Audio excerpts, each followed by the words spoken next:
अस्सलाम वालेकुम नाज़रीन, आप देख रहे हैं अलर्ट पाकिस्तान। तो जैसा कि नाज़रीन आप जानते हैं कि तहरीक लब्बैक या रसूल अल्लाह सल्लल्लाहु अलैहि वसल्लम के बहुत सारे ऐसे रहनुमा और हमारे रहबर जो कि रिहा हो चुके हैं, उस हवाले से आपको अहम तरीन अपडेट से आगाह करते चलते हैं और हाफ़िज़ साद हुसैन रिज़वी साहब के बारे में भी बताते हैं कि आज वो धरने में पहुंचेंगे या नहीं, क्या वजूहात हैं। तो वीडियो शुरू करने से पहले आपसे दरख्वास्त है कि चैनल को सब्सक्राइब कर लें और वीडियो को लाइक ज़रूर करें। तो नाज़रीन आप जानते हैं कि तहरीक लब्बैक या रसूलुल्लाह सल्लल्लाहु अलैहि वसल्लम का पुरअमन धरना अभी तक भी वज़ीराबाद में मौजूद है और उधर सरकार की हो रही हैं और उधर लंगर चल रहा है और आशिकाने रसूल उधर अल्हम्दुलिल्लाह सरकार का ज़िक्र सुन रहे हैं और सुना भी रहे हैं लोगों को।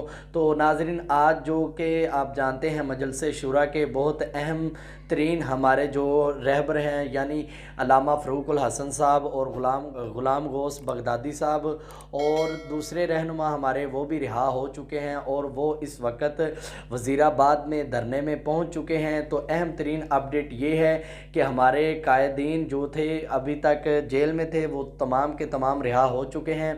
तो हाफ़िज़ साद हुसैन रिज़वी साहब के बारे में भी आप जानते हैं कि आज धरने में पहुंचना था वज़ीराबाद में, तो आज नहीं पहुंच सके। क्या वजह है तो वो भी आपको बताते हैं।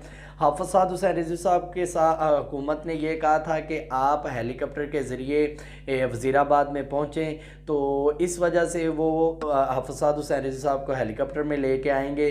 तो अभी तक हेलीकॉप्टर के ज़रिए क्यों नहीं आए और क्या वजह है।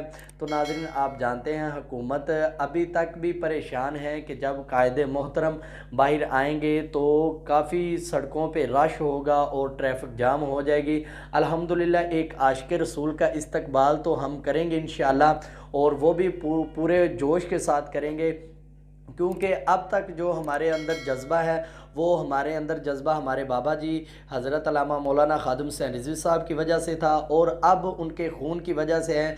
तो इंशाअल्लाह हम उनके खून का भी उसी तरह इस्तकबाल करेंगे जिस तरह हम अपने बाबा जी का इस्तकबाल किया करते थे।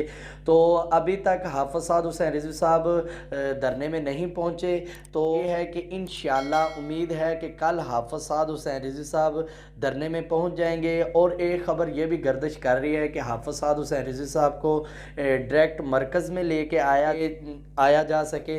तो इस हवाले से भी काफ़ी जो है वो बात चल रही है। तो अभी तक मजलिस शूरा की तरफ से कोई ऐलान नहीं हुआ। तो इंशाअल्लाह उम्मीद है कि कल हाफ़िज़ साद हुसैन रिज़वी साहब वज़ीराबाद धरने में पहुँचेंगे। तो इंशाअल्लाह देखते हैं कल के क्या होता है। हमारे कायदे मोहतरम इंशाअल्लाह रिहा होंगे और आप सब जानते हैं कि हमारे बाबा जी का उर्स मुबारक भी आ रहा है, तो इंशाअल्लाह उसके लिए भी तैयारियां जारी हैं। तो इंशाअल्लाह जैसे कोई अपडेट मिलेगी आपको आगाह करते चलेंगे।